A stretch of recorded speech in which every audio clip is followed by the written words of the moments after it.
Bonjour à toutes et tous. Aujourd'hui, je vais vous parler de 4 spectacles que j'ai vus pour la reprise. Tout d'abord, Tiens ta garde du collectif Marthe qui se joue au Théâtre de la Cité Internationale jusqu'au 26 juin. Un Pollo Rollo qui se joue au Théâtre du Rond-Point jusqu'au 26 juin, mais il y a une reprise jusqu'au 3 juillet. Berlin mon garçon de Marie Ndiaye et Stanislas Nordet qui se joue jusqu'au 27 juin à l'Odéon. Et Sœur de Wajdi Mouawad qui se joue à la Colline jusqu'au 10 juillet. Alors, on commence avec Tiens ta garde. C'était la première fois que je voyais une pièce du collectif Marthe, donc que je ne connaissais absolument pas, et que je connaissais de nom simplement pour le rapport de ce collectif entièrement féminin au féminisme et aux politiques, donc tout ce qui m'intéresse. Alors c'est une pièce qui dure 1h40 et qui est fondée sur tout un questionnement autour de la légitimité de la violence pour les femmes, notamment à travers un espèce de fil rouge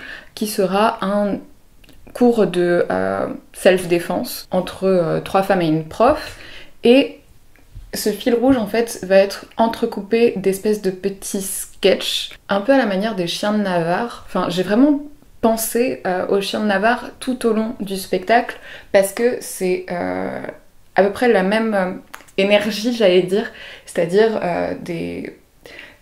une construction avec un fil rouge entrecoupé de sketchs absolument absurdes et parfois assez violents. J'ai beaucoup aimé le spectacle qui va, grâce à ces espèces d'interludes humoristiques, parler en fait du regard masculin sur la femme, notamment à travers la peinture, ce qui était assez intéressant, et en revenant aussi sur des moments historiques qui sont quand même assez centrés sur les suffragettes, et vraiment sur l'histoire anglo-saxonne, et je trouvais ça un petit peu dommage de centrer autant sur ces figures-là et de ne pas assez montrer ce qui s'est passé en France pour le droit de vote aussi, vu qu'il était constituant de ça. Et du coup, pour les personnes qui s'intéressent véritablement à l'histoire du féminisme, je vous conseille Les luttes et les rêves de Michel Zancarini-Fournel, qui est vraiment incroyable à ce niveau-là, et qui revient pas seulement sur l'histoire du féminisme, hein, c'est Les luttes et les rêves, une histoire populaire de la France de 1685 à nos jours, mais qui revient sur des moments phares quand même du féminisme et de lutte pour les droits des femmes. Donc c'était un peu mon bémol, j'avoue. Le spectacle était vraiment bien, les comédiennes sont géniales. Quand ça part dans l'absurde, c'est génial parce qu'on a tous les espèces de rapports inconscients des hommes sur le monde, et ça fait toujours plaisir. Et donc oui, je vous conseille vraiment d'aller voir ce spectacle. Je crois que c'était un très bon spectacle de reprise pour moi. Et j'étais vraiment heureuse d'entendre dans une salle de théâtre prononcer les noms de Frantz Fanon et de Kateb Yassine. Donc tout le rapport aussi au colonialisme à travers les figures masculines était aussi très intéressant. Donc vraiment, foncez voir ce spectacle. Je pense que ça peut faire du bien à beaucoup de monde, et ça fait juste du bien de voir un collectif de meufs aussi énergiques et dans la lutte. Donc ça se joue jusqu'au 26 juin au Théâtre de la Cité Internationale, donc allez-y.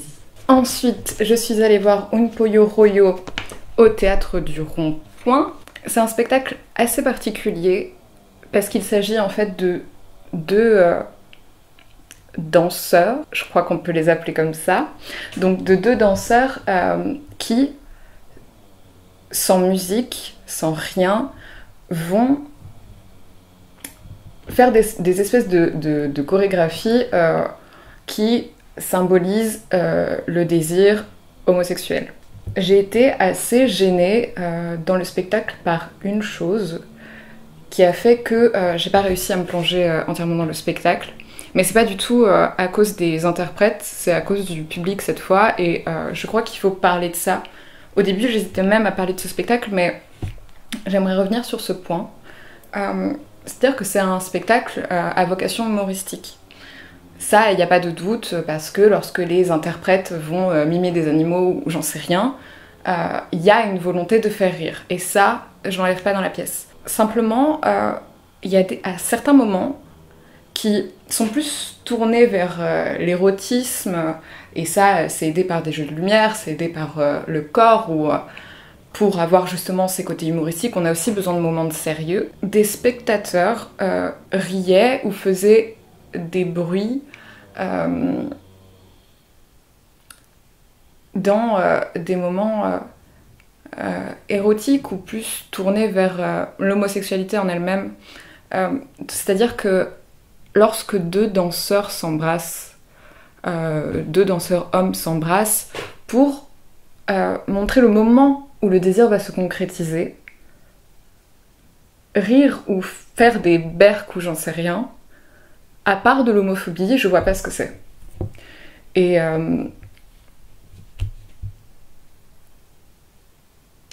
ça m'a vraiment choquée, surprise, et on se dit que dans le milieu théâtral, dans les spectateurs de théâtre, il y a aussi des gens à déconstruire. Et c'est absolument dommage, et je sais pas, parce qu'on sait très bien que le rire ou les toux au théâtre, c'est aussi un symbole de gêne. Et qu'est-ce qu'il y a de gênant dans un moment où on voit deux hommes s'embrasser? Donc je suis un peu sortie du spectacle souvent parce que j'étais gênée par ces spectateurs autour de moi, et on sait quand c'est du rire avec et on sait quand c'est du rire contre. Donc c'est absolument dommage. J'ai pas réussi à apprécier ce spectacle comme j'aurais aimé l'apprécier. Encore une fois, pas à cause des interprètes, mais à cause du public. Sinon, les deux danseurs sont géniaux. Tout l'aspect sportif et athlétique est extrêmement impressionnant.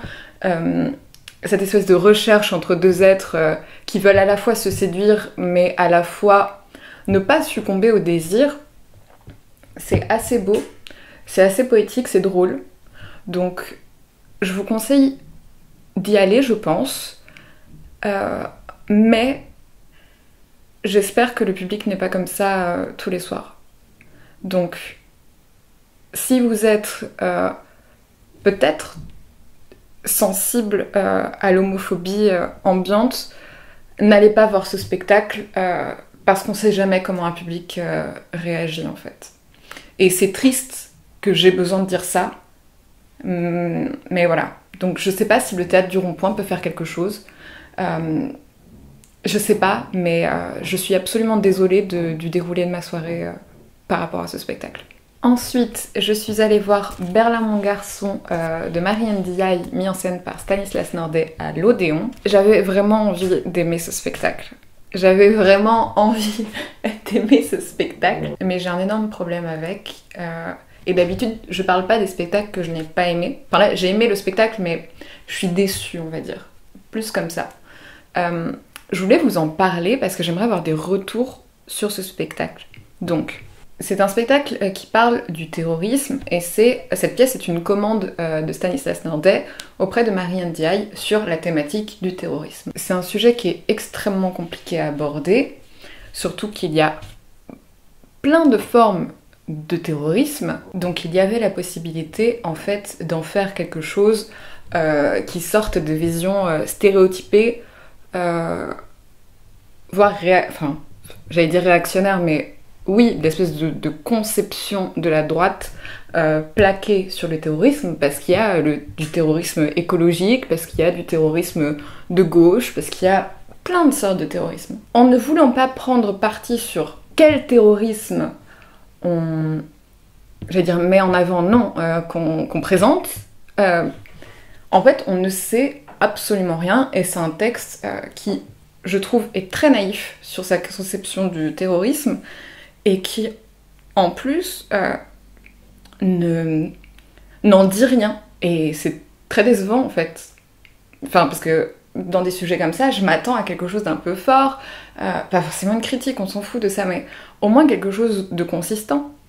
Parce que donc, l'histoire, je vais revenir aux bases quand même, c'est l'histoire d'une femme qui a perdu son enfant à Berlin, qui a disparu, et on comprend au fur et à mesure de la pièce que ce jeune homme compte commettre un attentat et souhaite tuer beaucoup de monde. Sauf que, en fait, le texte pose réellement problème. La mise en scène, après, en soi, est très épurée. Les comédiens en font trop parce que le texte est trop littéraire par rapport à ce que Marie Ndiaye fait d'habitude, je trouve. Enfin, on a des variations qui sont très très belles sur les choukas, enfin, il y a de belles choses à sauver, je vais pas dire le contraire. Mais moi, ce qui me gêne absolument, c'est le texte, c'est l'histoire, en fait, de ce garçon.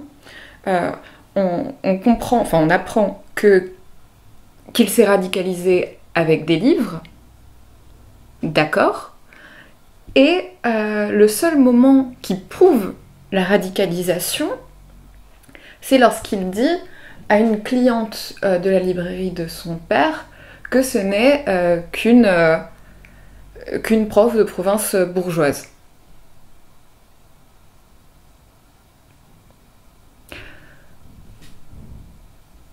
Donc bon, on peut se dire, ok, ce garçon a lu Marx et va commettre un attentat pour tuer les bourgeois, bon... Enfin, j'en rigole un peu, mais j'ai imaginé un islamo-gauchiste en train de tuer des gens, quoi. et j'ai un vrai problème avec ce texte, parce qu'il ne dit rien du terrorisme, et si vous êtes un peu sensible, on ne sait même pas s'ils veulent faire cet attentat. En fait, c'est vraiment centralisé sur la mère, et toute la responsabilité de l'action de son fils passe à travers elle. C'est-à-dire qu'elle ne veut plus se battre au bout d'un moment et on met toute la responsabilité sur elle.